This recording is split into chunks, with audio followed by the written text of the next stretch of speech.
रात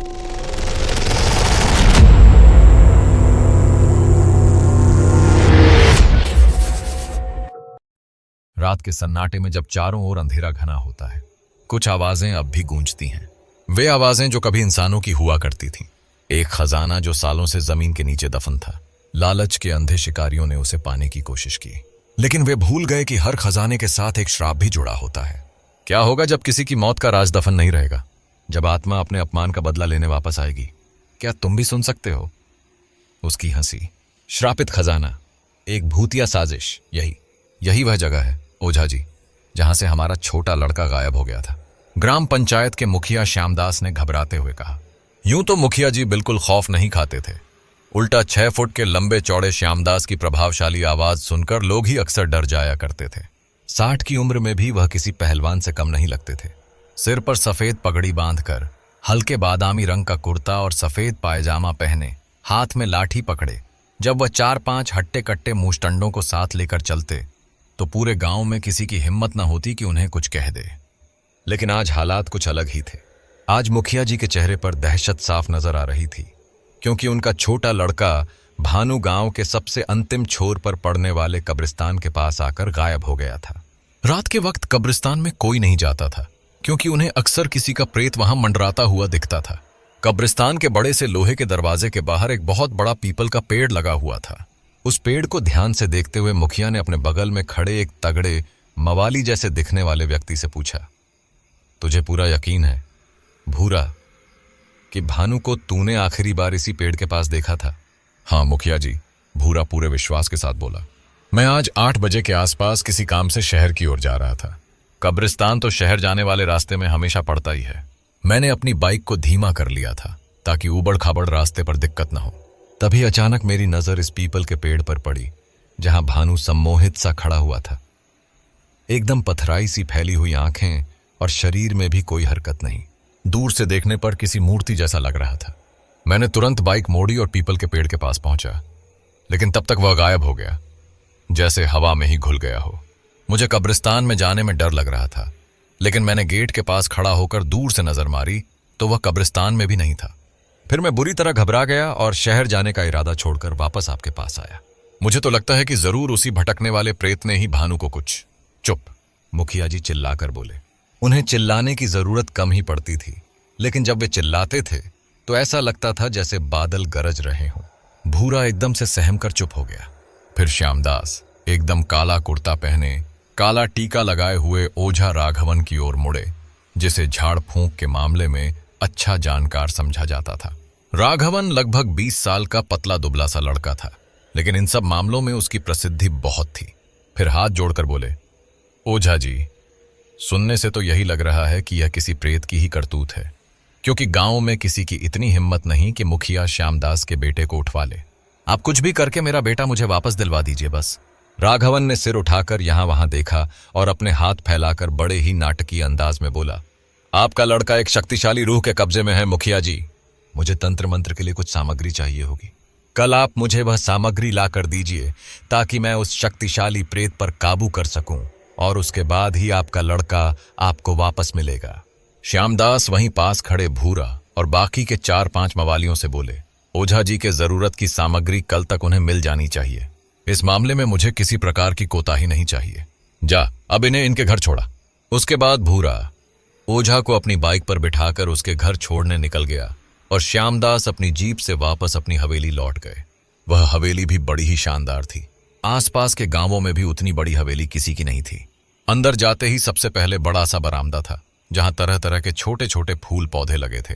फिर हवेली का मुख्य दरवाजा, जिसके अंदर जाते ही एक बड़ा सा हॉल मिलता था, जहां श्यामदास के पूर्वजों की तस्वीरें टंगी हुई थीं। आज उस हवेली में बड़ा ही रोना पीटना मचा हुआ था, क्योंकि भानु गायब हो चुका था। श्यामदास की बीवी राधिका ने रो रो कर पूरा घर सिर पर उठा लिया था। श्यामदास उसके पास पहुंचकर उसे समझाते हुए बोले, शांत हो जा भाग्यवान, क्यों इतना रो रही है? ओझा राघवन ने मुझे आश्वासन दे दिया है कि वे कल ही हमारे लड़के को प्रेत के चंगुल से बाहर निकाल लाएंगे। राधिका अपने आंसू पोंछते हुए बोली, मतलब आपको अब भी यही लगता है कि यह सब एक प्रेत की कारस्तानी है? लगता है? क्या मतलब? तुम्हें लगता है कि यह प्रेत की कारस्तानी नहीं है? मुखिया जी ने त्योरियां चढ़ाकर पूछा। राधिका मुंह बनाकर बोली, मैं तो आपको इतना चालाक समझती थी, पर आप तो निरे भोले निकले। पिछले दिनों जितना कुछ हुआ है उससे यह साफ साफ पता चलता है कि भानु को किसी प्रेत ने नहीं बल्कि आपके ही बड़े लड़के सुशील ने गायब किया है। क्या? श्यामदास का मुंह खुला का खुला रह गया। तुम जानती भी हो कि तुम क्या कह रही हो राधिका। भले ही तुम हमारी दूसरी पत्नी और सुशील की सौतेली मां हो, लेकिन सुशील तुम्हारा बहुत सम्मान करता था और अपने सौतेले लेकिन छोटे भाई भानु की भी बहुत परवाह करता था। इस बात का साक्षी तो मैं खुद हूं। मैं यह नहीं कह रही कि सुशील से मेरे या भानु के संबंध खराब थे, लेकिन रिश्तों में दरार तो तब से पड़ने लगी जब से सुशील की जिंदगी में वह लड़की आई, मोहिनी। मोहिनी का नाम सुनते ही श्यामदास के जहन में पूरा घटनाक्रम किसी फिल्म की रील की तरह चलने लगा। अपनी पहली पत्नी की मृत्यु के बाद अकेलेपन से ग्रसित होकर श्यामदास ने दूसरी शादी रचा डाली। उस समय सुशील 4-5 साल का रहा होगा। श्यामदास को लगा कि उसे भी मां की कमी महसूस नहीं होगी, और हुआ भी ऐसा। राधिका ने कभी यह जाहिर नहीं होने दिया कि वह सुशील की सौतेली मां है। फिर शादी के 1 साल बाद भानु का जन्म हुआ। सुशील तो बहुत अधिक खुश था कि उसे उसका छोटा भाई मिल गया है। उसने पूरे गांव में खुद घर घर जाकर मिठाई बांटी थी। उसके बाद से पूरा परिवार खुशी खुशी रह रहा था। फिर सुशील के साथ साथ भानु भी स्कूल जाने लगा। सुशील जहां पढ़ने में शुरू से ही बहुत तेज था, वहीं भानु थोड़ा पढ़ाई में फिसड्डी साबित हुआ। उसका मन बस बाहर खेलने कूदने में ही लगता था, लेकिन पढ़ाई के नाम पर उसके हाथ पांव फूल जाते थे।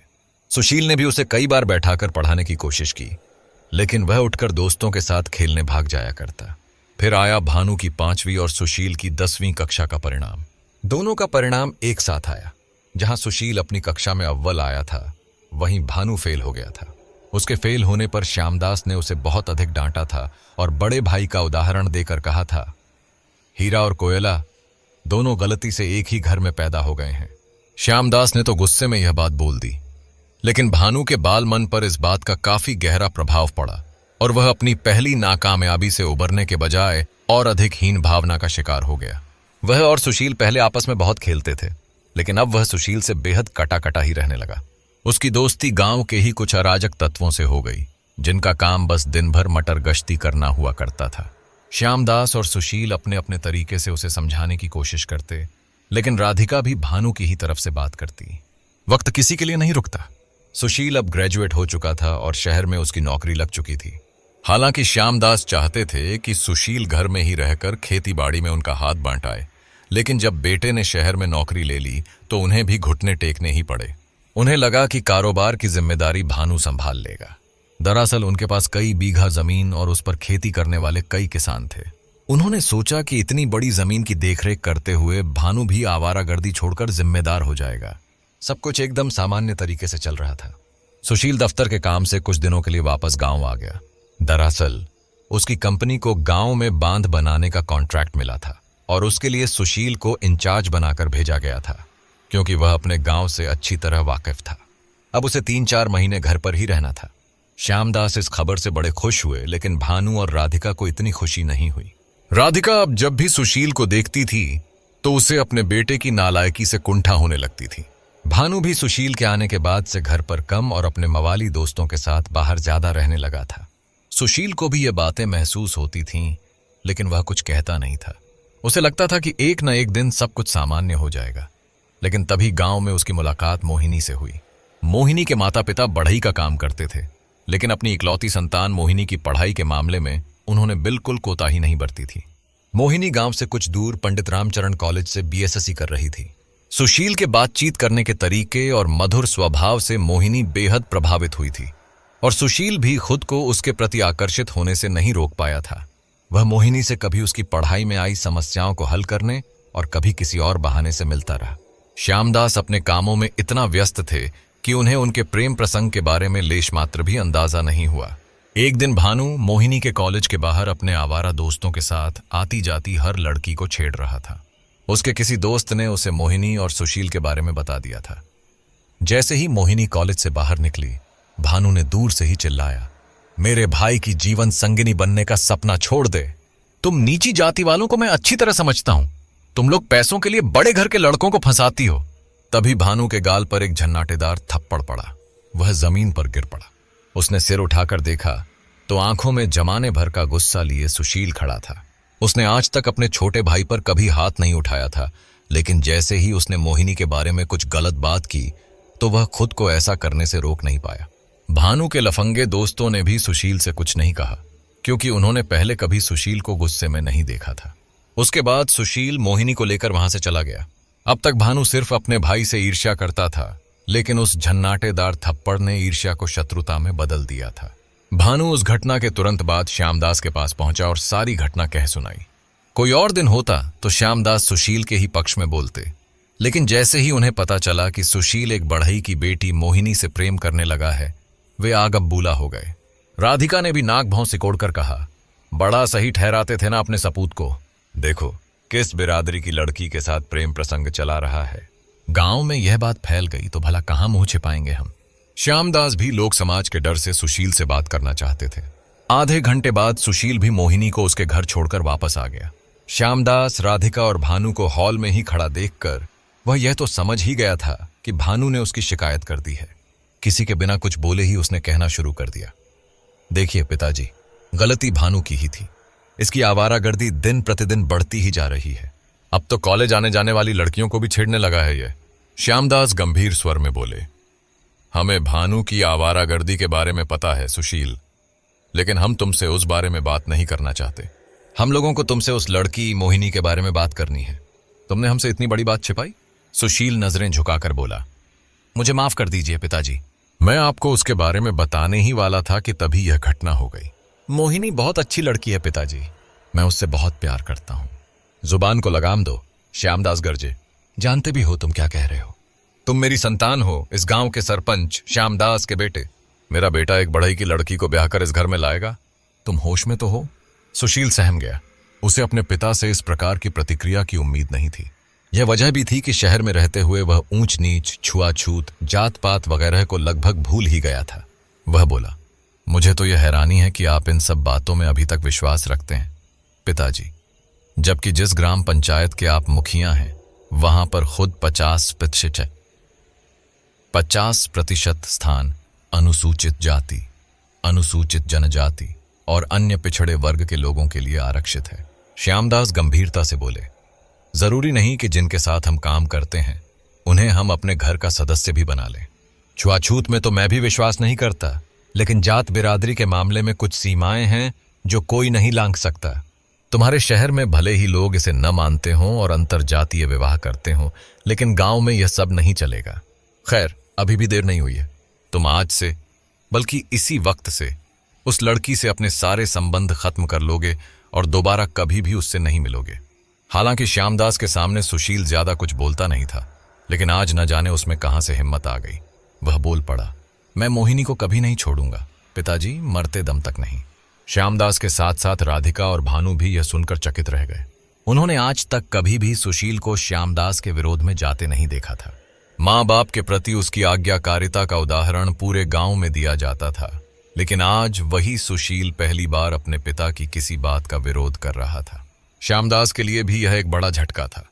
वे बोले, ठीक है फिर, अगर तुम एक लड़की के लिए अपने पिता से बगावत पर उतर ही आए हो तो अब तुम्हें दो में से किसी एक को चुनना होगा, या तो यह घर या फिर मोहिनी। सुशील मुस्कुराकर बोला, शायद आप भूल रहे हैं पिताजी कि अब मैं खुद कमाने लगा हूं। मैं गांव की सीमा के बाहर बने तमाम होटलों में भी रुक सकता हूं। राधिका ने अच्छा मौका देखकर कहा, तो ठीक है फिर, जब तुमने फैसला कर ही लिया है अपने पिता की पगड़ी उछालने का, तो कोई जरूरत नहीं है इस घर में तुम्हारी। तुम तुरंत यह घर छोड़कर जा सकते हो। श्यामदास ने भी राधिका की इस बात का कोई विरोध नहीं किया। सुशील चुपचाप अपने कमरे में गया और दो भारी अटैचियों में सामान लेकर जब बाहर आया तो श्यामदास के चेहरे पर लाचारी साफ देखी जा सकती थी। वे सुशील को रोकना चाहते थे, लेकिन उनका अहंकार उन्हें ऐसा करने से रोक रहा था। सुशील वापस हॉल में आया और अपना सामान एक तरफ रखकर अपने पिता के पांव छूने के लिए आगे बढ़ा, लेकिन श्यामदास पीछे हट गए। सुशील ऊपर उठकर बोला, भले ही मैं यह घर छोड़कर जा रहा हूं, लेकिन इससे आप लोगों के प्रति मेरे मन में जो इज्जत और स्नेह है वह कम नहीं हो जाता। उम्मीद है कि जात पात और अमीर गरीब का जो मैल आप लोगों के मन में घर कर गया है उससे आपको जल्द ही छुटकारा मिले। इतना कहकर सुशील अपनी दोनों अटैचियां थामे घर से बाहर निकल गया। श्यामदास उसके बाद से काफी दुखी हो गए, लेकिन राधिका और भानु बहुत खुश थे कि आखिर जिसकी वजह से उन्हें इतना नीचा देखना पड़ा वह आखिरकार घर से जा चुका था। इसके साथ ही श्यामदास विचारों के भंवर से बाहर निकलकर वर्तमान समय में आ गए थे। सुशील के घर छोड़ने की घटना को अभी एक हफ्ता भी नहीं हुआ था कि भानु कब्रिस्तान के पास वाले इलाके से गायब हो गया। इस घटना ने उन्हें और ज्यादा चिंतित कर दिया था। राधिका बोली, किस सोच में पड़ गए आप? सुशील घर छोड़कर गांव की सीमा के पास बने छोटे से होटल में रुका हुआ है। कब्रिस्तान से उस होटल की दूरी मुश्किल से आधा किलोमीटर होगी। क्या सुशील के लिए भानु को वहां से गायब करवाना कोई मुश्किल काम रहा होगा? वह तो वैसे भी उससे खुन्नस खाकर बैठा हुआ था। श्यामदास खींचकर बोले, तुम कुछ भी बोल रही हो सुशीला? भूरा ने खुद कहा कि उसने भानु को कब्रिस्तान के पास लगे पीपल के पेड़ के सामने देखा और उसके वहां तक पहुंचते ही वह एकदम से गायब हो गया। अब यह किसी इंसान की करामात हो सकती है भला? राधिका रुआंसी होकर बोली, आप तो हमेशा से ही सुशील का पक्ष लेते आए हैं और आज भी ले रहे हैं, लेकिन इतना समझ लीजिए कि अगर मेरे बेटे को कुछ हुआ तो मैं भी जान दे दूंगी। इतना कहकर वह फूट फूट कर रोने लगी। श्यामदास थोड़ा शांत होकर समझाते हुए बोले, देखो, रोना बंद करो भाग्यवान। मुझे वैसे पूरा यकीन है कि सुशील भानु को कभी कोई नुकसान पहुंचाने की नहीं सोचेगा, लेकिन अगर तुम इतना जोर दे ही रही हो तो मैं अभी जाकर सुशील से इस बारे में बात करता हूं। तब तक भूरा भी ओझा राघवन को उसके घर तक छोड़कर वापस आ गया था। श्यामदास ने उसे पूरी बात बताई। भूरा को पता था कि सुशील कहां रुका हुआ है। वह और श्यामदास तुरंत जीप में बैठकर निकल गए। सुशील अपने दफ्तर के 4-5 दोस्तों के साथ एक छोटे से मोटल में अपने रूम में बैठा बांध निर्माण के काम को लेकर चर्चा कर रहा था। उस मोटल में 2 फ्लोर और चंद कमरे ही थे। वह एकदम नया नया ही बना था, क्योंकि उस रास्ते से ज्यादा राहगीरों का आना जाना नहीं हो पाता था। तभी एक वेटर उसके रूम में आकर बोला, एक्सक्यूज मी सर, यहां सुशील कौन है? मैं हूं सुशील। सुशील आगे बढ़कर बोला, आपके पिता श्यामदास नीचे रिसेप्शन पर हैं, वे आपको बुला रहे हैं। सुशील थोड़ा सा चौंक गया। तो क्या पिताजी का मूड बदल गया था? क्या वे उसे वापस घर ले जाने आए थे? इन्हीं विचारों में घिरा सुशील वेटर के साथ नीचे रिसेप्शन पर पहुंचा, जहां श्यामदास और भूरा खड़े हुए थे। उनके चेहरों पर परेशानी के भाव देखकर सुशील भी थोड़ा सकते में आ गया। उसने श्यामदास के पास पहुंचकर पूछा, पिताजी, आप लोग यहां? आप परेशान लग रहे हैं, क्या सब कुछ ठीक है? 1 हफ्ते बाद बेटे को देखकर श्यामदास थोड़े भावुक अवश्य हुए, लेकिन वे तुरंत ही खुद को संभालते हुए बोले, सुशील, बात ऐसी है कि भानु गायब हो चुका है। क्या? सुशील ने आश्चर्य मिश्रित स्वर में कहा। गायब हो गया? क्या मतलब गायब हो गया? श्यामदास ने भूरा की तरफ इशारा किया तो भूरा ने भी अपनी आपबीती सुना दी। यह सब सुनकर सुशील हैरान होकर बोला, क्या? भानु 8 बजे से गायब है और आप मुझे अब बता रहे हैं 11 बजे? और यह भूत प्रेत के चक्कर में कहां से पड़ गए आप लोग? ऐसा कुछ नहीं होता है। उस ओझा के पास जाने के बजाय आप लोग सीधे मेरे पास आते तो हम पास के थाने में रपट भी करवा चुके होते। श्यामदास ने उत्तर दिया, तो तुझे क्या लगता है कि हमने शिकायत दर्ज नहीं करवाई होगी? सब कर करा के ही तेरे पास आए हैं तुझे बताने। यहां की ढीली ढाली पुलिस से किसी काम की अपेक्षा करना ही व्यर्थ है, वरना लोग पुलिस से पहले ठाकुर श्यामदास के पास अपनी समस्याएं लेकर क्यों आते? सुशील थोड़ा ठंडा पड़कर बोला, फिर क्या पता चला? श्यामदास ने पहले भूरा की तरफ देखा और फिर धीमे से सुशील से बोले, देख बेटा, तू गुस्सा मत करना, लेकिन भानु और तेरे बीच कुछ दिनों पहले जो हुआ था, क्या उसे लेकर तेरे मन में कोई कुंठा तो नहीं थी? मेरा मतलब, एक प्रकार से भानु की वजह से ही तुझे घर से निकाला गया था, तो क्या भानु के प्रति कोई द्वेष भाव तो नहीं था? सुशील को यह समझने में बिल्कुल वक्त नहीं लगा कि श्यामदास का इशारा किस तरफ है। वह विचलित होकर बोला, कैसी बात कर रहे हैं पिताजी? आप ऐसा सोच भी कैसे सकते हैं? क्या आपको मेरे और भानु के रिश्ते के बारे में नहीं पता? मैं उसे गलती करने पर पीट सकता हूं, लेकिन इसका मतलब यह तो नहीं कि मैं उसे गायब ही करवा दूंगा। तभी भूरा बीच में बोल पड़ा, नहीं नहीं छोटे साहब जी, मालिक को तो आप पर पूरा यकीन है, वो तो मालकिन को थोड़ा शक हुआ था, इसलिए हम आपसे पूछने चले आए। तभी भूरा को एहसास हुआ कि उसकी जुबान से कितनी बड़ी बात फिसल गई है। उसने श्यामदास की तरफ मुड़कर देखा, जो उसे ऐसे देख रहे थे जैसे किसी भी पल फाड़ खाएंगे। यह देखकर वह और अधिक सहम गया और नजरें झुका ली। फिर स्थिति को संभालने के लिए श्यामदास ही बोले, ऐसा कुछ नहीं है सुशील, जैसा तुम सोच रहे हो। तुम्हारी मां को भानु की बहुत ज्यादा ही चिंता हो रही थी, इसलिए वह कुछ भी बोल रही थी।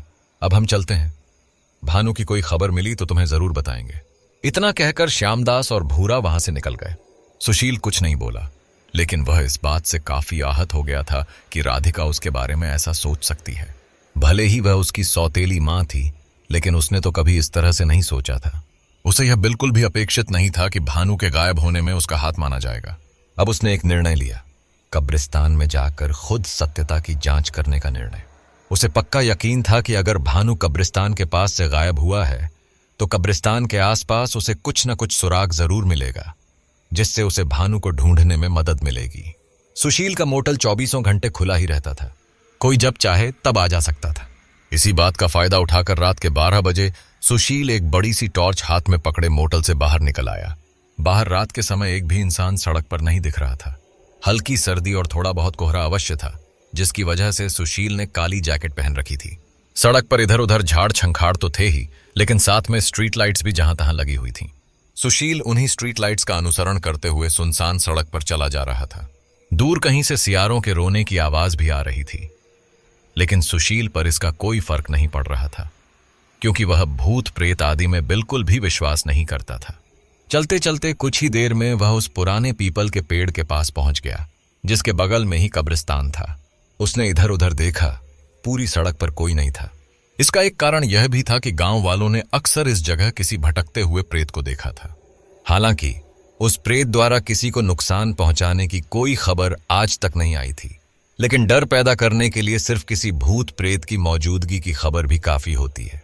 सुशील का कई बार इस रास्ते से शहर आना जाना हुआ था, लेकिन कब्रिस्तान को इतनी गौर से वह आज पहली बार देख रहा था। वह तुरंत कब्रिस्तान के गेट पर पहुंचा। न जाने क्यों उसकी रीढ़ की हड्डी में अजीब सी सिहरन हुई। अब आसपास का पूरा माहौल शांत था। वे दूर से भय भी आते सियार भी शांत थे, लेकिन यह मौत जैसी शांति और अधिक डरावनी लग रही थी। सुशील ने हल्का सा धक्का दिया और कब्रिस्तान का गेट खुलता चला गया। पुराना गेट होने के कारण उसने चरर की आवाज की और पूरी तरह खुल गया। अब सुशील ने कब्रिस्तान के भीतर पैर जमा लिए। स्ट्रीट लाइट्स पीछे छूट गई थीं, इसलिए उसे टॉर्च जलानी पड़ी। टॉर्च का प्रकाश उस कब्रिस्तान के अंधेरे को चीरता चला गया। सुशील ने ध्यान दिया कि कब्रिस्तान अच्छा खासा बड़ा था। तभी अचानक उसे दूर कहीं से कुछ आवाजें आती सुनाई दी। उसने गौर से सुना तो पता चला कि यह 2 लोगों के बहसियाने की आवाज थी। उसकी आंखों में चमक आ गई। उसने मन ही मन सोचा, मैंने ठीक ही सोचा था, यहां कोई भूत प्रेत का चक्कर नहीं है। सबको पता है कि भानु मुखिया का बेटा है और उसे अगवा करने पर मुंह मांगी फिरौती मिलेगी, इसीलिए उसे उठवा लिया गया। मुझे इन आवाजों का अनुसरण करते हुए आगे बढ़ना होगा, तभी भानु को ढूंढ पाऊंगा। साथ ही मुझे यह भी ध्यान रखना होगा कि अपहरणकर्ता चौकन्ने न हो जाएं, वरना मैं भी उनकी गिरफ्त में आ जाऊंगा। कब्रिस्तान के भीतर या बाहर से कोई और आवाज नहीं आ रही थी, इसलिए उन दूर से आती आवाजों की दिशा में आगे बढ़ना सुशील के लिए कोई मुश्किल बात नहीं थी। सुशील धीरे धीरे आगे बढ़ता गया और आवाजें और साफ होती गईं। अब वह कब्रिस्तान के अंतिम छोर पर पहुंच गया था। वहां पर एक छोटे से एक कमरे के मकान में हल्की रोशनी थी, जो एकमात्र खिड़की से बाहर आ रही थी। सुशील अब एकदम दबे पांव आगे बढ़ने लगा और उस मकान की छोटी सी खिड़की से भीतर झांक कर देखने लगा। वह मध्यम प्रकाश मोमबत्ती का था, जो लकड़ी की एक छोटी सी मेज पर रखी हुई थी। सुशील ने थोड़ा और गौर से देखा तो उसकी आंखों में चमक आ गई, क्योंकि उसे मेज के पास एक कुर्सी पर रस्सियों से मजबूती से जकड़ा हुआ भानु दिखाई दिया। उसके मुंह में कपड़ा ठूंस दिया गया था ताकि वह चिल्ला न सके, पर इन सब चीजों की जरूरत नहीं थी, क्योंकि भानु पूरी तरह बेहोश था। तभी किसी के तेज चिल्लाने की आवाज आई, तू इसको कहीं और नहीं छिपा सकता था। सुशील की आंखें उसी ओर घूमी। वह बुरी तरह चौंक गया, क्योंकि उसे ओझा राघवन मकान के दूसरे कोने में खड़ा किसी से बात करता दिखा। उसे वह दूसरा व्यक्ति ठीक से नहीं दिखा, क्योंकि उसने लंबा सा ओवरकोट और सिर पर टोपी पहनी हुई थी, और दूसरा उसकी पीठ उसी खिड़की की तरफ थी जहां से सुशील अंदर झांक रहा था। लेकिन उनकी बातचीत अब बिल्कुल साफ सुनाई दे रही थी। ओझा राघवन की बात सुनकर वह व्यक्ति झल्लाकर बोला, तो किधर रखेगा मैं इसको? तू तो ये समझता है कि अपुन के पास दुनिया भर की प्रॉपर्टी पड़ी हुई है। अरे तो इसे कब्रिस्तान से दूर छिपाना था ना। तूने भोला राम को पिछली बार जिस खंडहर में छिपाया था, उसका क्या हुआ? अरे उसका मत पूछ। उधर अब आबादी बढ़ गई है, उधर जाने का रिस्क नहीं लेगा अब अपुन। चलो जो भी हुआ, अब जैसा प्लान किया है वैसा ही करेंगे। मैंने इसके घर वालों को समझा दिया है कि यह किसी प्रेत के चंगुल में है। अब कुछ दिन इसे यहीं रखते हैं। जब कुछ दिन बाद थोड़ा पैसा वैसा ऐंठ लूंगा, तब इसे उनके सामने ले जाकर कह दूंगा कि इसे प्रेत के चंगुल से आजाद करवा लिया। वाह ओझा जी वाह। तालियां बजाता हुआ सुशील सामने के दरवाजे से आ गया। उसके चेहरे पर क्रोध साफ दिखाई दे रहा था। उसे देखकर ओझा राघवन और वह ओवरकोट और हैट पहना रहस्यमय व्यक्ति दोनों ही चौंक गए। उस ओवरकोट वाले लंबे चौड़े व्यक्ति ने ओझा से पूछा, अभी ये नया आइटम कौन आया है? ओझा कांपते स्वर में बोला, यह सुशील है, श्यामदास का बड़ा बेटा। मैंने तुझसे कहा था कि इसे कहीं दूर छिपाते हैं, लेकिन तुझे तो मेरी बात सुननी ही नहीं है। बस बहुत हुआ तुम दोनों का, सुशील गुस्से से बोला। अच्छा हुआ पुलिस से पहले मैं तुम तक पहुंच गया। अब तुम दोनों की अच्छे से मरम्मत करूंगा। इतना कहकर सुशील पहले ओवरकोट वाले की तरफ उछला।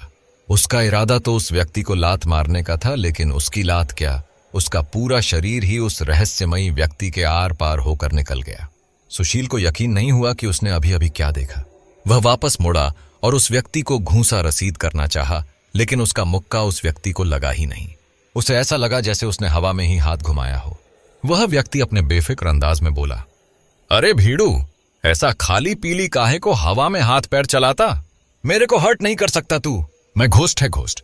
हिंदी में क्या बोलते? हाँ, भूत है मैं। सुशील को यकीन नहीं हुआ कि अभी अभी उसने क्या सुना। उसने ओझा की तरफ देखा। उसने भी आंख बंद करके मूक स्वीकृति में सिर हिला दिया। इससे सुशील को बड़ा तगड़ा झटका लगा। वह तो अभी तक भूत प्रेत को भ्रम से अधिक कुछ नहीं मानता था, लेकिन आज उसका भ्रम यथार्थ के रूप में उसके सामने खड़ा था।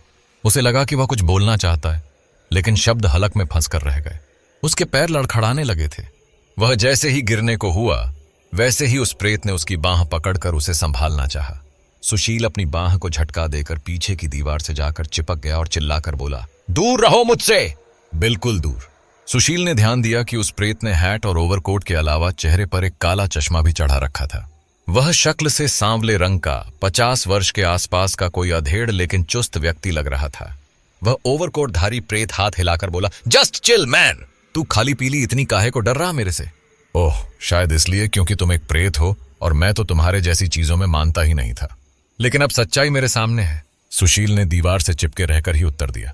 वह प्रेत भी चिढ़कर बोला, अबे मैं प्रेत हूं तो क्या खा जाएगा मैं तेरे को? मुझे क्या पता तुम प्रेत इंसानी मांस खाते हो या नहीं। क्या बोल तू? इंसानी मांस? अबे अपन जिंदा था तब भी वेजिटेरियन था। अपन प्रेत लोगों को किसी तरह के खाने वाने की जरूरत नहीं। ओझा उस व्यक्ति से थोड़ा आगे आकर बोला, देखो सुशील, मैं तुम्हें सब समझाता हूं, पर तुम्हें मेरी बात को थोड़े धैर्य के साथ सुनना होगा। सुशील कुछ नहीं बोला। वह बस दीवार से सटकर बैठ गया। ओझा ने उसे थोड़ा शांत देखकर वापस बोलना शुरू किया। जिन लोगों ने भी यहां पर किसी प्रेत को भटकते देखने का दावा किया है, उन सबके दावे सच हैं। सच में यह प्रेत यहीं इसी कब्रिस्तान में भटकता रहता है। इनका नाम पीटर डिकोस्टा है। ये 80 साल पुराने प्रेत हैं, जिनकी आत्मा को किसी कारण से मुक्ति नहीं मिली है। तभी पीटर डिकोस्टा बीच में बाधा डालते हुए बोला, अपनी स्टोरी में खुद इसको सुना देगा ना मैन? तू बस अपनी स्टोरी सुना। राघवन ने फिर से बोलना शुरू किया, मेरी माँ बहुत बीमार है सुशील। उन्हें मैंने शहर के एक बड़े अस्पताल में भर्ती करवा दिया था, लेकिन वहां का खर्चा संभालने लायक पैसे मेरे पास नहीं थे। मैंने नकली ओझा बनकर भोले भाले लोगों के अंधविश्वास का फायदा उठाकर उनको खूब लूटा था। शायद इसी बात का बदला ईश्वर मुझसे इस प्रकार से ले रहे थे। माँ के जिंदा रहने की उम्मीद दिन प्रतिदिन धूमिल पड़ती जा रही थी। मैं एक दिन इसी कब्रिस्तान की एक कब्र के पास बैठा अपने हालातों से परेशान रो रहा था कि तभी अचानक पीटर मेरे सामने प्रकट हो गया। मैं बुरी तरह घबरा गया था। उसके बाद की कहानी पीटर ने बतानी शुरू की। हाँ, तो प्रकट होना ही पड़ा मेरे को। मेरी ही कब्र के सामने बैठकर बच्चा माफिक रो रहा था। अपुन से देखा नहीं गया तो तेरा दुख बांटने चला आया, पर तू तो अपुन को देखकर ऐसा डरा जैसा अभी ये लड़का डर रहा है। पता नहीं तुम इंसान लोग का प्रेतों से क्या प्रॉब्लम है। तुमको लगता है कि हम प्रेत लोग तुमको कच्चा ही चबा जाएगा बिना लहसुन प्याज का छौंक लगाए। राघवन बोला, हाँ, तो किसी के भी सामने तुम ऐसे आओगे तो वह डर ही जाएगा। खैर, जब मुझे पता चला कि पीटर मुझे नुकसान पहुंचाने की मंशा नहीं रखता, तो मैंने अपनी सारी कहानी उसे सुना दी और वह मेरी मदद के लिए तैयार हो गया। उसके बाद हमने एक योजना बनाई। जब भी किसी अमीर घर का लड़का इस कब्रिस्तान के पास से गुजरता, तो पीटर अपनी प्रेत शक्तियों की मदद से किसी सुंदरी का रूप धारण करके उसे रिझाने का प्रयास करने लगता। लड़का सम्मोहित सा खिंचा चला आता और हम उसे गायब कर देते। हमने अमीर घरों के 2 लड़कों को गायब किया। कब्रिस्तान के पास से गायब होने के कारण सबको यही लगता कि इन्हें किसी प्रेत ने गायब किया होगा। आसपास के गांवों में एकमात्र ओझा होने के कारण मुझे ही बुलाया जाता और मैं कुछ तंत्र मंत्र फूंक कर यह दावा करता कि उनका बच्चा उन तक सही सलामत पहुंच जाएगा। बदले में उनसे भारी भरकम फीस वसूलता, लेकिन इतने अमीर घरों के लोगों के लिए उतना पैसा खर्च करना कोई बड़ी बात नहीं थी। मुझे पैसा मिलने के बाद उनके बच्चे सही सलामत घर पहुंच जाते। हालांकि अब तक हमने 4 बड़े अमीर घरों के बच्चे उठाए और चारों जगह से अच्छा पैसा मिला, लेकिन हमारी मंशा किसी को नुकसान पहुंचाने की कभी नहीं थी। अगर वे पैसे न भी देते तो भी उन्हें उनके बच्चे सलामत मिल जाते। अब 2 अच्छे काम हुए। एक तो मुंहमांगी कीमत मिलने लगी, जिससे शहर के अस्पताल में मेरी माँ का इलाज अच्छे से होने लगा, और दूसरा यह कि मेरी एक प्रभावशाली ओझा के रूप में पहचान बन गई। जिन बच्चों को हमारे गांव की पुलिस पूरा दम लगाकर भी न ढूंढ पाती, उन्हें मैं उनके परिवार तक पहुंचाकर उनका हीरो बन जाता। हमारा 5वां शिकार भानु था। उसे भी पीटर ने सुंदरी का रूप धारण कर फंसा लिया था। लेकिन इस बार गड़बड़ यह हो गई कि अक्सर हम जिन लोगों का अपहरण करके जिस खंडहर में रखते थे, वहां लोगों की आवाजाही बढ़ गई। इस वजह से पीटर ने इसे यहां कब्रिस्तान में ही रखा हुआ था। मेरी और पीटर की इसी बात पर बहस हो रही थी कि तुमने हमें देख लिया। राघवन की कहानी सुनने के बाद सुशील का डर काफी हद तक कम हो गया था। वह पीटर की तरफ देखकर बोला, और तुम्हारी क्या कहानी है? पीटर अपने मस्त मौला अंदाज में बोला, मेरा कहानी जान के क्या करेगा मैन? मैं 80 साल पुराना प्रेत, मेरी कहानी में तेरे को क्या इंटरेस्ट? इस पर सुशील ने जवाब दिया, इस कब्रिस्तान में इतने सारे लोगों की कब्रें हैं, लेकिन सिर्फ तुम्हारी ही रूह यहां भटक रही है। मैं भूत प्रेत के मामले में कोई एक्सपर्ट तो नहीं हूं, लेकिन कहा जाता है कि जब किसी की अधूरी इच्छा पूरी नहीं हो पाती, तभी वह मुक्त होने के बजाय एक प्रेत बनकर विचरण करने लगता है। देख मैन, अपनी लाइफ में अपुन बहुत शान से जिया और शान से मरा। प्यार करने वाली वाइफ थी, 2 प्यारे बच्चे थे और किसी से ऐसा कोई लड़ाई झगड़ा भी नहीं करता था। अपुन बस अपने काम से काम रखता था। अपुन का मर्डर भी नहीं हुआ, नेचुरल डेथ था, बोले तो प्राकृतिक मौत। तो तेरे सवाल का जवाब है नहीं, कोई इच्छा अधूरी नहीं रह गई थी। तो अगर सब कुछ एकदम सामान्य था, तो तुम्हारी आत्मा मुक्त क्यों नहीं हुई? तू बहुत सवाल करता यार। अच्छा सुन, मरने के बाद हर इंसान को दूर से एक तेज लाइट अपनी तरफ आती दिखती, एकदम सफेद लाइट। वो हेवन, स्वर्ग का दरवाजा होता है, जिसके अंदर हर अच्छी आत्मा को जाना रहता है। वैसे तो वो तेज लाइट वाला दरवाजा देखकर कोई भी खुद को रोक नहीं पाता और अंदर एंटर हो जाता। लेकिन कुछ लोग एकदम अड़ियल होते हैं, जो अपनी डेथ को एक्सेप्ट नहीं कर पाते। ऐसे लोग इक्का दुक्का ही होते हैं, जो उस रोशनी वाले दरवाजे से जाने को मना कर देते हैं। एक बार मना करने पर कोई उसे वापस फोर्स नहीं कर सकता जाने के लिए। इसलिए ऐसी आत्माओं को धरती पर ही छोड़ दिया जाता है भटकने के लिए। अपुन ने भी जाने से मना कर दिया था, क्योंकि अपुन अपनी डेथ को उस टाइम एक्सेप्ट नहीं कर पाया था। अपुन अपने इस डिसीजन से बाद में बहुत पछताया, लेकिन गॉड बहुत दयालु है। अपुन का बिलीव है कि अगर अपुन ज्यादा से ज्यादा लोगों की हेल्प करेगा, तो गॉड अपुन को वापस बुलाएगा। ओह, तो इसलिए तुम राघवन की मदद कर रहे हो ताकि तुम्हें मुक्ति मिल सके? राघवन जब अपनी माँ के बारे में बताया, तो अपुन से रहा नहीं गया और अपुन उसकी हेल्प करने के लिए रेडी हो गया। जितने बच्चा लोग को अपुन किडनैप किया, किसी को भी कोई प्रॉब्लम नहीं होने दिया, और सब बच्चा अक्खा टाइम बेहोश ही पड़ा रहा, जिससे उनको पता ही नहीं चला कि उनको उठाने वाले कौन हैं। बाद में राघवन बच्चा लोग को उनकी फैमिली से मिलवा देता और कुछ पैसा बना लेता। सुशील ने ध्यान दिया कि मजाकिया अंदाज वाला पीटर थोड़ा सा गंभीर हो गया था। उसने पूछा, अच्छा ये बताओ कि तुम कब्रिस्तान की तरफ आने वाले लोगों को डराते क्यों हो? पीटर झल्लाकर बोला, अरे अपुन जानबूझकर नहीं डराता मैन। अब पूरे टाइम अपनी कब्र में तो नहीं लेटा रह सकता, इसलिए कभी कभी हवा खाने बाहर आ जाता है, और किस्मत इतनी खराब कि उसी टाइम कोई ना कोई इधर निकल आता है। एक बार तो 2 चोर इधर चोरी के माल का बंटवारा करने आए। वो लोग अपुन को देखकर ऐसा डरे कि अब तो चोरी से ही तौबा कर लिया होगा। अपुन अपनी पावर्स का यूज करके गायब भी हो जाता है, लेकिन उसके लिए फोकस रहना बहुत जरूरी है। क्या बोलते हैं हिंदी में? हाँ, एकाग्रचित होना बहुत जरूरी है गायब होते टाइम। पर अपुन अक्खा टाइम तो फोकस नहीं कर सकता ना, इसलिए कभी कभार बाई मिस्टेक लोगों को दिख भी जाता है, जैसा आज तुझे दिख गया। सुशील ने राघवन से पूछा, तुम्हारी माँ की तबीयत कैसी है अब? राघवन ने उत्तर दिया, फिलहाल खतरे से बाहर हैं, लेकिन इस शहरी हॉस्पिटल के रोज नए खर्चे निकल आते हैं, जिन्होंने मुझे परेशान कर रखा है।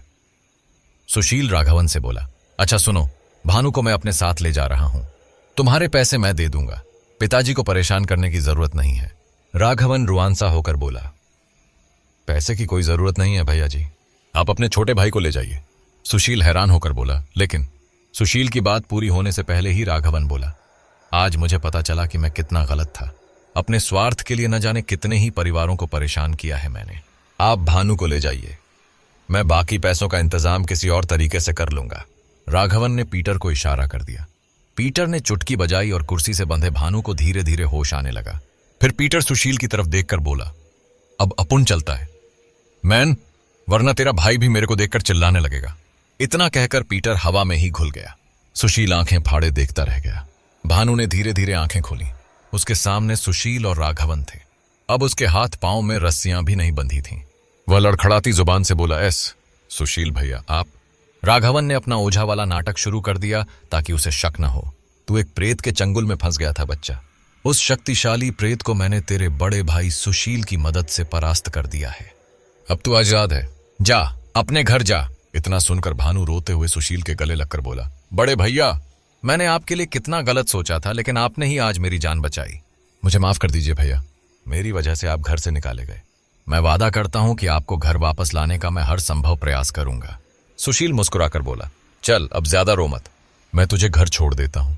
फिर सुशील और भानु कब्रिस्तान से निकलकर घर की ओर चल दिए। पीछे कब्रिस्तान में खड़ा राघवन मुस्कुरा रहा था। भानु को घर तक ले जाकर सुशील रुक गया। भानु ने यह देखकर पूछा, क्या हुआ भैया, अंदर चलिए ना। सुशील बोला, नहीं भानु, मैं तब तक अंदर नहीं जाऊंगा जब तक पिताजी खुद मुझे नहीं बुला लेते। ऐसा कहकर मुझे शर्मिंदा न करिए भैया, फिर मुझे यही लगता रहेगा कि आप मेरी वजह से ही घर से बाहर हुए। नहीं भानु, मेरे घर से जाने की वजह तुम नहीं बल्कि मोहिनी थी। मोहिनी और मेरे रिश्ते को जब तक स्वीकृति नहीं मिलेगी तब तक मैं इस घर में कदम नहीं रखूंगा। प्लीज जिद मत करना भानु, अब तुम जाओ और मैं भी अपने मोटल निकलता हूं। भानु जानता था कि सुशील को रोकने की कोशिश करना बेकार है, इसलिए वह सुशील के गले लगकर अकेला ही घर की ओर चल दिया। घड़ी 1 बजा रही थी, लेकिन श्यामदास की आंखों से नींद गायब थी। बड़े से हॉल में वे अकेले टहल रहे थे। कुछ यही हाल राधिका का भी था। वह अपने कमरे में बिस्तर पर बैठे बैठे रोती जा रही थी। अचानक घर के बाहर से आवाज आई, पिताजी। अचानक ही श्यामदास की बांछें खिल उठीं। वे तेज कदमों से चलते हुए घर के बाहर आंगन में पहुंचे और देखा कि भानु उनकी ही ओर आ रहा था। राधिका को भी अपने कमरे से भानु की आवाज सुनाई दी। वह भी बाहर की ओर भागी। भानु दौड़कर श्यामदास के गले लग गया। श्यामदास भावुक होकर बोले, मेरे बच्चे, तू ठीक तो है ना? राधिका भी बाहर आ चुकी थी। भानु को सही सलामत देखकर उसकी जान में जान आ गई। भानु खुश होकर बोला, पिताजी, मैं उस प्रेत के चंगुल से छूट कर आ गया। ओझा, राघवन और सुशील भैया ने मुझे बचा लिया। राधिका के साथ साथ श्यामदास भी चौंक पड़े। श्यामदास चौंक कर बोले, क्या कहा? सुशील ने? जी पिताजी, सुशील भैया और राघवन ने ही मुझे उस प्रेत के चंगुल से छुड़ाया और आपको राघवन को पैसे देने की भी जरूरत नहीं है। वे पैसे लेने से इनकार कर चुके हैं। भगवान राघवन का हमेशा भला करे। मैं जानता था कि सुशील तुझे गायब करवा ही नहीं सकता, क्योंकि भले ही तुम दोनों के बीच कितनी भी लड़ाई क्यों ना हो जाए, आखिर है तो वह तेरा भाई ही। क्या आपको लगा कि सुशील भैया ने मुझे गायब करवाया है? मुझे नहीं, तेरी मां को लगा था और मैं भी मूर्खों की तरह उससे पूछने चला गया। यह तक नहीं सोचा कि जब मैं ये आरोप उस पर लगाऊंगा तो उस पर क्या बीतेगी। यह सुनकर राधिका ने शर्म से सिर नीचे झुका लिया था। उसे अंदर ही अंदर अपने आप से ही नफरत होने लगी थी कि उसने सुशील के बारे में ऐसा सोचा भी कैसे। भानु कुछ सोचकर बोला, ओह, तो शायद अपने ऊपर लगे आरोपों से आहत होकर ही वह मुझे बचाने आए थे। खैर पिताजी, मुझे आपसे दूसरी बात करनी है। हाँ बता, क्या बात है? मैं चाहता हूं कि आप मोहिनी और भैया का रिश्ता स्वीकार कर लें। यह सुनकर श्यामदास चौंकते हुए बोले, यह क्या कह रहे हो भानु? जी पिताजी, अब मान भी जाइए ना, ये जात पात सब पुरानी बातें हैं और आजकल तो गांव में भी कोई ये सब नहीं मानता। वे दोनों एक दूसरे से बहुत प्यार करते हैं पिताजी, लेकिन आपके आशीर्वाद के बिना उनका रिश्ता अधूरा ही रह जाएगा। राधिका भी आंखों में आंसू भरकर बोली, अब मान भी जाइए ना, मैंने सुशील से हमेशा ईर्ष्या की और उसने मुझे सगी मां का दर्जा दिया। भानु को भी छोटा भाई ही माना। हम उसके लिए इतना तो कर ही सकते हैं। श्यामदास 1 मिनट तक कुछ सोचते रहे और उसके बाद बोले, मैं इस बारे में सोचकर बताऊंगा। पहले तू अंदर चलकर कुछ खा ले भानु, वरना तेरी मां फिर से रोने लगेगी। हाँ, मुझे भी बहुत भूख लगी है, भानु बोला और तीनों खुशी खुशी घर के अंदर चले गए। सुशील दूर से ही खड़ा उनको घर के अंदर जाते देख रहा था। उसके बाद वह खुद भी अपने मोटल की तरफ बढ़ गया। सुशील दोपहर 2 बजे के वक्त चिलचिलाती धूप में बांध के पास बाकी लोगों का काम सुपरवाइज कर रहा था। तभी उसने देखा कि मोहिनी चलती हुई उसी की तरफ आ रही थी। चेहरे से वह कुछ गुस्से में लग रही थी। सुशील ने चौंक कर पूछा, अरे मोहिनी, तुम यहां? मोहिनी गुस्से में बोली, तुमने मुझे बताया क्यों नहीं कि मेरी वजह से मुखिया जी ने तुमको घर से निकाल दिया? वो काम ही इतना था कि तुम अपनी होने वाली पत्नी को इतनी जरूरी बात बताना भूल गए। सुशील गहरी सांस लेकर बोला, देखो मोहिनी, मैं तुम्हें परेशान नहीं करना चाहता था। मुझे अब भी यकीन है कि पिताजी हमारे प्यार को जरूर समझेंगे। मोहिनी की आंखों से आंसू छलक पड़े। वह बोली, मेरी वजह से तुम्हें इतना कुछ झेलना पड़ा, इससे अच्छा तो मैं तुम्हारी जिंदगी से ही दूर चली जाऊं। कम से कम तुम सुकून से तो जी पाओगे। सुशील मोहिनी के आंसू पोंछते हुए बोला, आज तो बोल दिया, लेकिन आगे से कभी अलग होने की बात मत करना। अरे, ऐसी 1000 दिक्कतें और झेल लूंगा, लेकिन तुमसे अलग होना बर्दाश्त नहीं कर पाऊंगा। मोहिनी सुशील के गले लग गई। सुशील ने मोहिनी से कह तो दिया था, लेकिन उसे खुद भी यकीन नहीं था कि श्यामदास कभी उनके रिश्ते को स्वीकारेंगे भी या नहीं। उधर श्यामदास भी इसी उधेड़बुन में लगे हुए थे कि इस समस्या का क्या हल निकाला जाए। भूरा भी वहीं खड़ा था। वह सिर खुजाते हुए बोला, अगर आप बुरा ना माने तो क्या एक बात कहें। श्यामदास के दिमाग ने तो काम ही करना बंद कर दिया था। वे भूरा की तरफ मुड़कर बोले, हाँ बता, क्या कहना चाहता है। देखिए, सरपंच के चुनाव सर पर है। अगर आप एक गरीब घर की बेटी से सुशील का ब्याह करवाएंगे तो आपकी छवि गांव में एक प्रगतिशील और दयालु व्यक्ति के रूप में स्थापित होगी। हालांकि कुछ लोग जात बिरादरी अलग होने के कारण विरोध भी करेंगे, लेकिन ज्यादा से ज्यादा लोग, खासकर गांव का पिछड़ा समुदाय, आपके साथ खड़ा होगा। श्यामदास ने आश्चर्य से भूरा को घूरा। भूरा सहम कर बोला, क्या हमने कुछ गलत बात कह दी मुखिया जी। श्यामदास हल्के से मुस्कुराकर बोले, नहीं, मैं तो यह सोच रहा हूं कि तेरे जैसे बैल बुद्धि के दिमाग में इतना अच्छा विचार कहां से आया। वैसे भी जब से भानु के लापता होने वाली घटना हुई तब से मैंने तय कर लिया कि मेरे लिए मेरे बच्चों की खुशी से बढ़कर और कुछ नहीं है। सुशील की शादी वहीं होगी जहां वह चाहेगा। तभी एक आवाज आई, ये आप क्या कह रहे हैं जीजा जी। श्यामदास और भूरा ने मुड़कर देखा तो दरवाजे के पास राजन खड़ा था, राधिका का छोटा भाई। उसने आगे बढ़कर श्यामदास के पांव छुए। श्यामदास हैरत से बोले, अरे राजन, तू यहां क्या कर रहा है। आप तो जानते ही हैं कि मेरा ट्रांसपोर्ट का काम है। इस गांव में भी मैं अपने काम के सिलसिले में आया था तो सोचा कि दीदी से मिलता चलूं। अरे राजन, राधिका सीढ़ियों से उतरते हुए खुशी से बोली, इतने दिनों बाद याद आई दीदी की। राजन ने सफाई देते हुए कहा, अब क्या बताऊं दीदी, यह ट्रांसपोर्ट का काम ही ऐसा है कि किसी से मिलने जुलने का समय ही नहीं मिल पाता। वैसे जीजा जी, आप सुशील के संदर्भ में जो कह रहे थे वह मैंने सुन लिया। अगर आप बुरा ना माने तो एक बात कहूं। हाँ बोल ना, श्यामदास बेमन से बोले। सुशील की शादी अगर आप किसी गरीब परिवार की लड़की से करते हैं तो जैसा कि भूरा ने कहा, आपको उनका तगड़ा समर्थन प्राप्त होगा। लेकिन ऊंचे घराने वाले, हमारी आपकी बराबरी वाले लोगों में इस बात का रोष हो सकता है। आपको गरीबों का समर्थन तो मिल जाएगा, लेकिन गांव के धनाढ्य वर्ग का समर्थन भी तो मायने रखता है ना। श्यामदास झल्लाकर बोले, तो फिर तुम्हारे पास क्या कोई और प्रस्ताव है। अगर आप सुशील का रिश्ता किसी ऐसे गरीब परिवार में करवा दें जो आपकी ही जात बिरादरी का हो तो बिना किसी भी वर्ग को नाराज किए अपना काम निकल सकता है। आप इस बारे में सोचिए, मैं चलता हूं। अरे तू कहां जा रहा है। राधिका बोली, तू यहीं रुकेगा हमारे घर में। अरे मैं अपने दोस्त के घर रुकने का सोच रहा था, कहां आप लोगों को बेवजह परेशान करूंगा। श्यामदास भी बोले, राधिका ठीक ही कहती है। राजन, तुम यहीं रुको, मुझे तुम्हारे तर्क पर अभी और विचार करना है। राजन मुस्कुराते हुए बोला, ठीक है, अगर आप लोग इतना कह रहे हैं तो मैं यहीं रुक जाता हूं। इस बातचीत के कुछ घंटे बाद श्यामदास भोजन करके छत पर टहल रहे थे। तभी राजन छत पर आकर बोला, क्या मैं भी टहल लूं जीजा जी।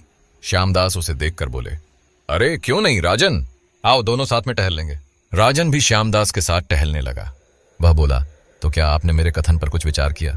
श्यामदास गहरी सांस लेकर बोले, तुम्हारी बात तो ठीक लगी मुझे, लेकिन सिर्फ अपनी सरपंच की कुर्सी बचाने के लिए मैं अपने बेटे की खुशियों की बलि नहीं देना चाहता। सुशील अगर मोहिनी से शादी करना चाहता है तो यही सही, उसकी खुशी में ही मेरी खुशी है। आप ठीक कहते हैं भाई साहब। चलिए आपको मैं अपने गांव की एक कहानी सुनाता हूं। हमारे गांव में भी एक अमीर घराने के लड़के को एक गरीब परिवार की लड़की से प्यार हो गया था। समाज की परवाह न करते हुए उसने उस लड़की से शादी तो कर ली, लेकिन असली समस्या तो शादी के बाद शुरू हुई। कैसी समस्या। श्यामदास ने कहानी में दिलचस्पी दिखाते हुए पूछा। शादी के बाद उस लड़के को पता चला कि उस लड़की को उससे कोई प्यार नहीं था।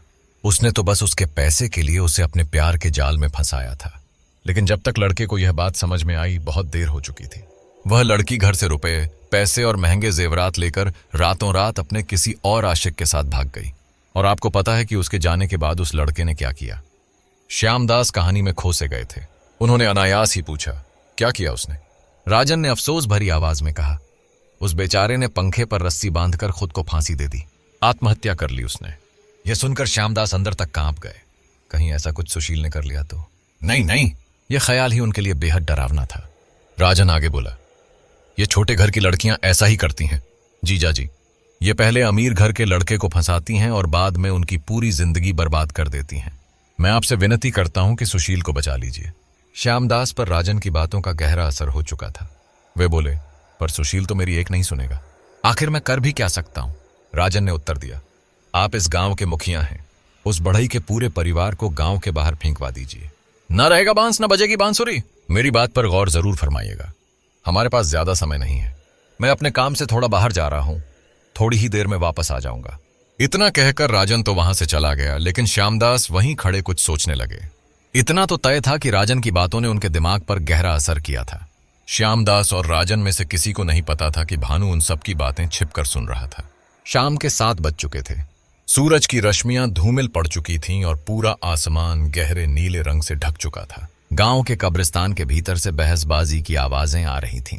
पीटर का प्रेत हवा में तैरता हुआ राघवन से बहस कर रहा था। मैं बोला था तेरे को ज्यादा चैरिटी नहीं करने का, लेकिन तू अपुन का बात सुनता ही किधर है। लोगों को गायब करके अच्छा खासा माल बटोर रहा था, पर नहीं, तेरे को तो राजा हरिश्चंद्र बनने का था। राघवन वहीं पीटर की कब्र पर बैठा हुआ बोला।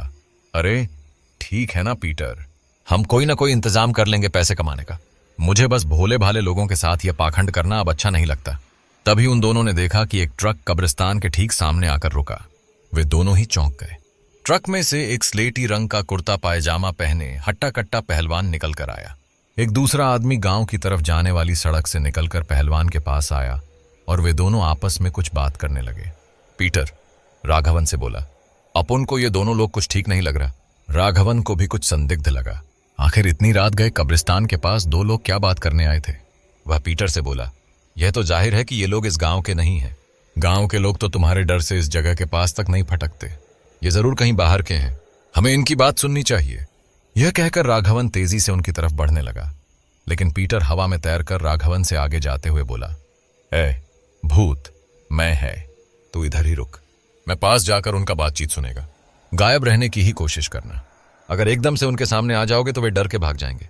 हाँ हाँ ठीक है, गायब ही रहेगा मैं। अब खुश? अब मेरे को जाकर उनका बात सुनने दे। पीटर गायब रहकर कब्रिस्तान के गेट के पास पहुंचा, जहां से गेट के बाहर खड़े उन दोनों लोगों की बात को आराम से सुना जा सकता था।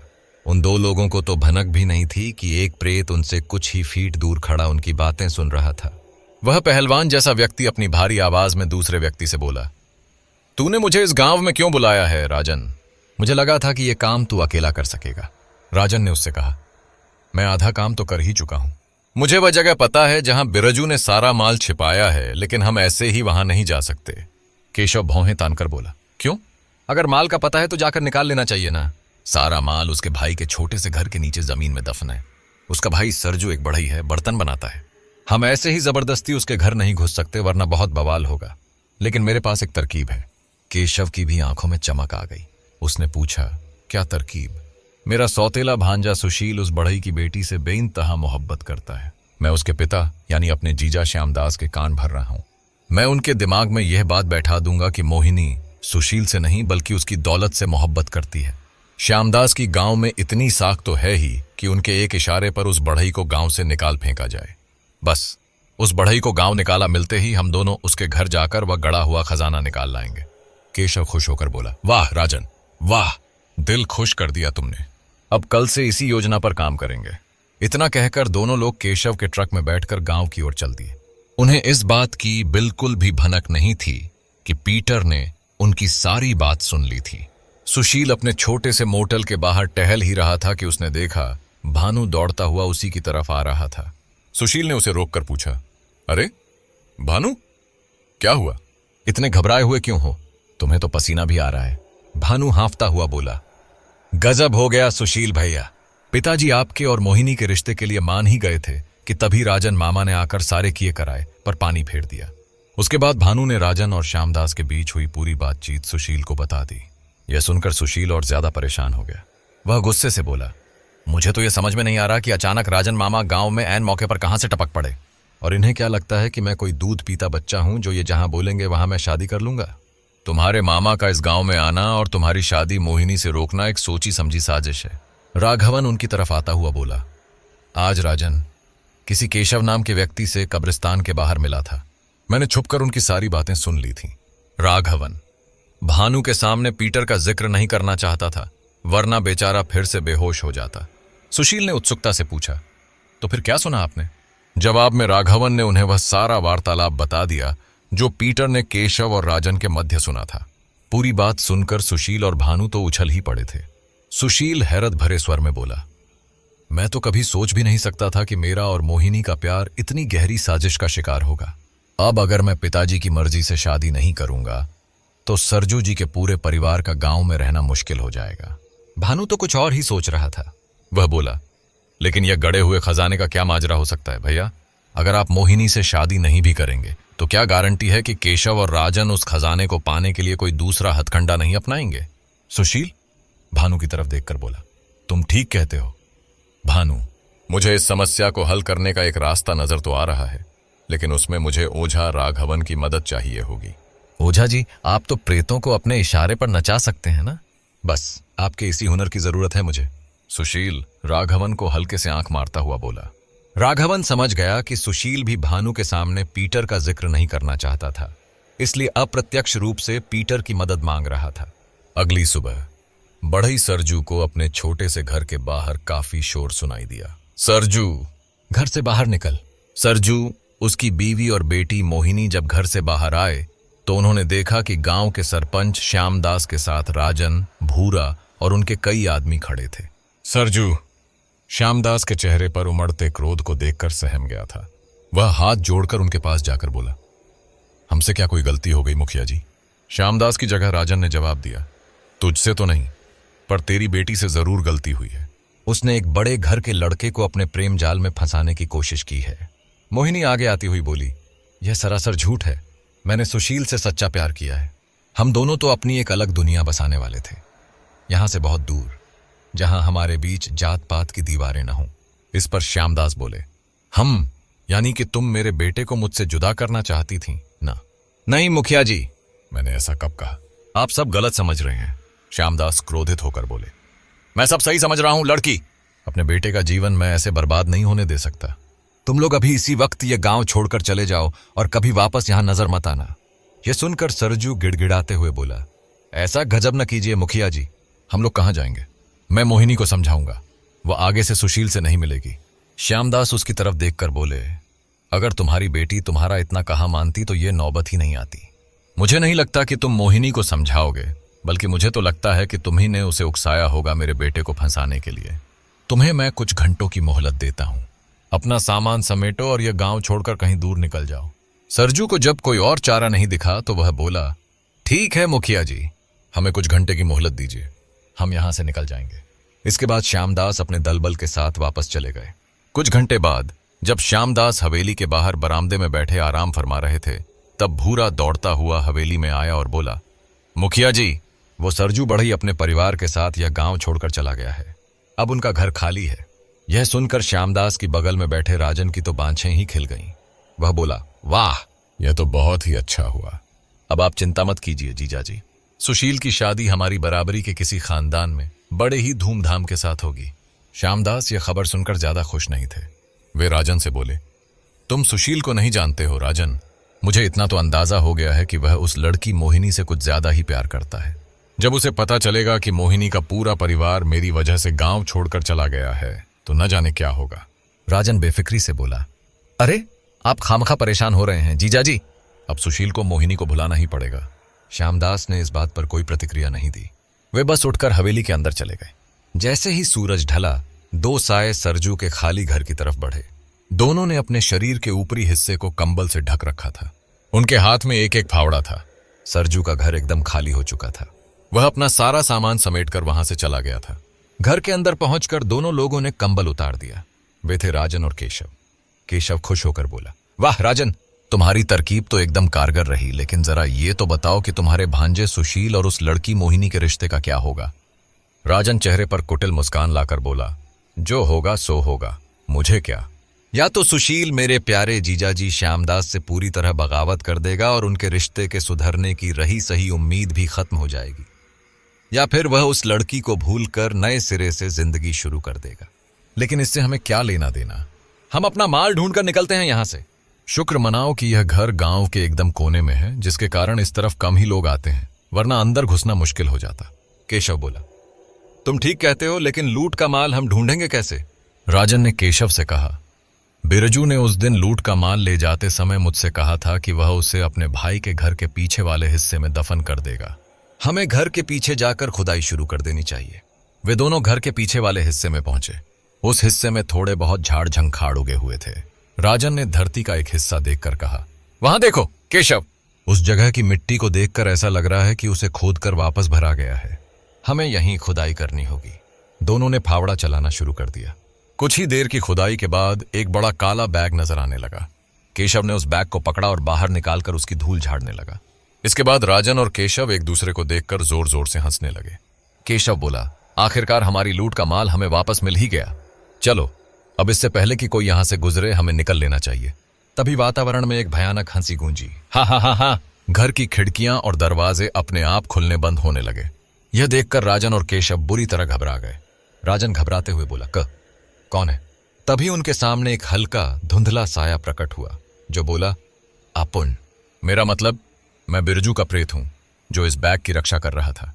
इस बैग को यहां से निकालकर तुमने अपनी मौत बुला ली है। हा हा हा। केशव के हाथ बुरी तरह कांपने लगे और बैग छूटकर नीचे गिर गया। वह घुटनों पर बैठकर गिड़गिड़ाकर बोला, हमें माफ कर दो बिरजू। मैं तुम्हें मारना नहीं चाहता था, लेकिन मैं इस राजन की बातों में आ गया। मैं बहुत शर्मिंदा हूं बिरजू। तभी सुशील की आवाज गूंजी, बहुत अच्छे, तुम दोनों ने अपनी गिरफ्तारी का सबूत हमें खुद ही दे दिया। केशव और राजन ने पीछे मुड़कर देखा तो सुशील, राघवन, बढ़ई सरजू का पूरा परिवार, भानु और श्यामदास खड़े हुए थे। सुशील ने अपने फोन से केशव के गिड़गिड़ाकर अपराध कबूल करने की वीडियो बना ली थी। तब तक वह प्रेत भी गायब हो चुका था। राजन बोला, जीजाजी और आप सब लोग? इसका मतलब यह हमें फंसाने की सोची समझी साजिश थी। सुशील मुस्कुराकर बोला, हाँ ऐसा कह सकते हैं आप। मैंने सरजू जी को पहले से ही आगाह कर दिया था कि पिताजी शायद आपकी बातों में आकर उन्हें गांव से निकलवा सकते हैं। जब पिताजी ने इन्हें गांव से निकालने का आदेश दिया तो ये सब अपना सारा सामान लेकर मेरे पास मेरे मोटल में आ पहुंचे। आपकी बात उस दिन ओझा राघवन ने कब्रिस्तान के पास खड़े होकर सुन ली थी। उसने मुझे आकर सब कुछ बता दिया। हमें पता था कि मकान खाली हो जाने के बाद आप तथाकथित खजाने को लेने जरूर आएंगे। बस आप लोगों पर हमने नजर रखी। जैसे ही आप इस मकान की तरफ आए, भानु जाकर पिताजी को बुला लाया और सबके सामने आपका भांडा फूट गया। केशव अभी भी घबराया हुआ था। उसने पूछा, तो क्या वह प्रेत असली नहीं था? ओझा राघवन ने उत्तर दिया, अरे बिल्कुल असली था, मूर्ख। जब सुशील ने मुझे अपनी योजना बताई तो मैं उसकी मदद करने को तैयार हो गया। तूने जिसे देखा वह बिरजू का प्रेत नहीं, बल्कि मेरा ही गुलाम प्रेत था। मैं ऐसे कई प्रेतों को वश में करके रखता हूं जो समय समय पर मेरा काम करते हैं। राघवन ने बढ़िया अभिनय करके पीटर के वहां होने की बात छिपा ली, जिसने बिरजू बनकर केशव और राजन को डराया। राजन श्यामदास के पास पहुंचकर बोला, जीजाजी मुझे माफ कर दीजिए जीजाजी। तभी श्यामदास ने एक जोरदार तमाचा राजन के गाल पर रसीद किया और चिल्लाकर बोले, चुप, बिल्कुल चुप। मैं तो कभी सोच भी नहीं सकता था कि तू इतना गिरा हुआ हो सकता है। अब जल्दी बता कि यह सब माजरा आखिर है क्या? राजन किसी टेप रिकॉर्डर की तरह चालू हो गया। बिरजू काम की तलाश में इस गांव से शहर आया था। तब मैं और केशव भी शहर में ही नौकरी करते थे। हम तीनों एक ही फैक्ट्री में काम करते थे। धीरे धीरे हमें जुए की लत लग गई।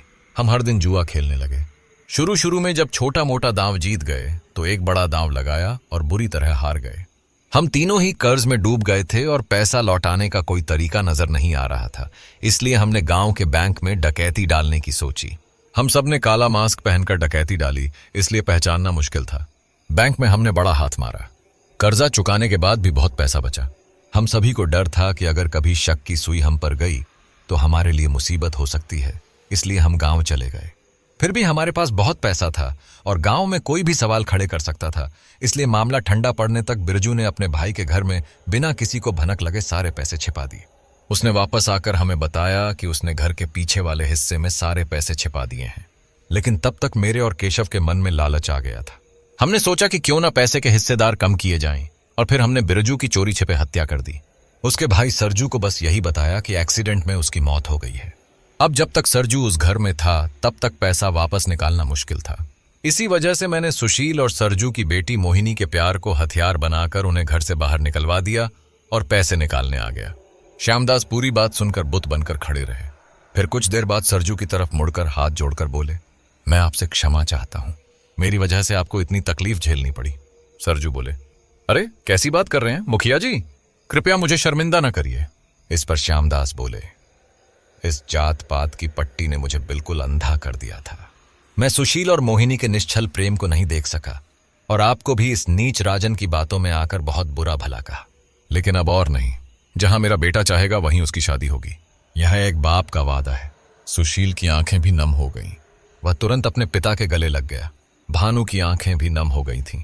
फिर श्यामदास राजन और केशव की तरफ देखकर बोले, इन दोनों को तो कानून ही सजा देगा और अब तो हमारे पास इनके खिलाफ ठोस सबूत भी है, वीडियो रिकॉर्डिंग के रूप में। उसके बाद पुलिस ने लूट का सामान बरामद किया और केशव और राजन को वहां से ले गई। ओझा राघवन की सहायता से खुश होकर श्यामदास ने उसकी मां के इलाज का बाकी खर्च वहन करने का निर्णय लिया। यह सब हो जाने के बाद सुशील और मोहिनी टहलते हुए कब्रिस्तान वाली सड़क के पास निकल आए। यह देखकर मोहिनी ने पूछा, हम इस कब्रिस्तान के पास क्या करने आए हैं सुशील? सुशील ने उत्तर दिया, मैं तुम्हें किसी से मिलवाना चाहता हूं, आओ मेरे साथ। मोहिनी ने डरते हुए कहा, ना बाबा ना, गांव वाले कहते हैं कि कब्रिस्तान में एक प्रेत भटकता रहता है, मैं तो आगे नहीं जाऊंगी। तो मत जा, अपन इधर आ जाएगा, कहकर पीटर एकदम से प्रकट हो गया। मोहिनी चीखकर सुशील से जा लिपटी और बोली, सुशील ये तो भूत है। सुशील हंसकर बोला, हां सही कहा, और ये कोई ऐसा वैसा भूत नहीं, बल्कि वही भूत है जिसने केशव और मेरे मामा श्री का राज सामने लाने में मदद की। क्या? मोहिनी कभी आश्चर्य से सुशील को देखती तो कभी पीटर को। तभी राघवन भी मुस्कुराता हुआ सामने आ गया। पीटर राघवन की तरफ देखकर बोला, क्या रे, क्या बोल रहा था तू उधर? कि मैं तेरा गुलाब? नहीं नहीं, गुलाम हूं। राघवन हंसकर बोला, अरे तो और क्या कहता? कि एक पुराने जमाने के अंकल का भूत हमारी मदद कर रहा है। पीटर चिढ़कर बोला, अंकल का भूत? अभी मैं तेरी बॉडी के अंदर घुसकर तुझसे भरतनाट्यम करवाएगा। सुशील उनकी हंसी ठिठोली देखकर मोहिनी से बोला, यही है तुम्हारे कब्रिस्तान का भूत, देखो कितना ज्यादा डरावना है। पीटर सुशील की तरफ देखकर बोला, अपनी गर्लफ्रेंड के सामने ज्यादा सियाना मत बन। अभी मैं बताया उसे कि जब तू मुझसे पहली बार मिला था तो कैसे डर गया था। यह सुनकर सुशील का मुंह उतर गया, लेकिन मोहिनी हंसने लगी। फिर सुशील मोहिनी से बोला, अच्छा मोहिनी, मैंने तुम्हें पीटर से मिलवा तो दिया, लेकिन प्लीज इस बारे में किसी को बताना मत, क्योंकि राघवन और पीटर ने मिलकर बहुत लोगों को छूना लगाया है, पर इनकी मजबूरी थी, क्योंकि राघवन की मां हॉस्पिटल में भर्ती थी। मोहिनी पीटर की तरफ देखकर बोली, आप मेरी तरफ से बेफिक्र रहिए, मैं किसी को कुछ नहीं बताऊंगी। तभी अचानक सबका ध्यान आसमान की तरफ गया। बादल थोड़े तितर बितर हुए और उनके बीच से एक तेज सफेद रोशनी निकलकर धरती पर पड़ी। पीटर यह देखकर सबसे ज्यादा खुश हुआ। वह सुशील से बोला, देखा सुशील, मैंने तुझे बताया था ना सफेद लाइट के बारे में। आज अपुन ने ऐसा नेक काम किया कि स्वर्ग का दरवाजा अपने लिए वापस खोल दिया गॉड ने। राघवन ने बुझी हुई आवाज में कहा, इसका मतलब आपको जाना होगा। पीटर राघवन की तरफ देखकर बोला, देख तू अभी सैड मत हो, तू ऐसा मुंह लटकाए रहेगा तो अपुन का जाना मुश्किल हो जाएगा। मुझे सबके चेहरे पर स्माइल चाहिए। राघवन की आंखें नम थीं, लेकिन वह चेहरे पर हंसी लाकर पीटर के लहजे में ही बोला, अपुन को तेरा बहुत याद आएगा पीटर। पीटर बोला, क्या यार, अब तू मुझे भी इमोशनल करेगा क्या? समझ रहे, यह सब नेचर का नियम है, जो आया है उसे जाना तो पड़ता ही है। फिर वह मोहिनी की तरफ देखकर बोला, ये सुशील तुझे ज्यादा तंग करे ना तो ऊपर आसमान की तरफ देखकर अपुन को बुलाने का, मैं खुद इसकी पिटाई करने आएगा। अब हंसी मजाक से अलग हटकर, wish you both a happy married life. वो हिंदी में क्या बोलते? हाँ, वैवाहिक जीवन की हार्दिक शुभकामनाएं। उसके बाद पीटर उस सफेद रोशनी के भीतर प्रवेश कर गया। प्रवेश करते ही वह ऊपर की ओर खींचने लगा। जाते जाते उसने राघवन की तरफ देखकर कहा, अपनी मां का ख्याल रखना और ये ओझागिरी छोड़कर कोई ढंग का काम कर। राघवन रुंधे गले से बोला, बिल्कुल, आज से ओझागिरी बंद। इसके बाद पीटर आसमान में दूर उड़ता चला गया। सबने उसे मुस्कुराकर विदा किया। राघवन भी मुस्कुरा रहा था, लेकिन उसकी आंखें नम थीं। तो दोस्तों, यह कहानी यहीं पर समाप्त होती है। आप सबने चैनल को इतना प्यार दिया, इसके लिए आपका आभार। इस कहानी पर आपकी प्रतिक्रिया जरूर दें और बताएं किसका रोल आपको बहुत अच्छा लगा। और हम आपसे पूछना कहते हैं कि आपको किस प्रकार की कहानी पसंद है, आप हमें कमेंट करके बताएं। हम पूरा प्रयास करेंगे आप सबकी पसंदीदा कहानी लाने की ओर। ऐसी ही कहानियां लेकर मैं आपको जल्द मिलूंगा। तो दोस्तों, मुझे जरूर फॉलो कर दीजिए ताकि अगली कहानियों का आपको पता चले। आप सबका दिल से धन्यवाद। जल्द मिलूंगा नई कहानी के साथ।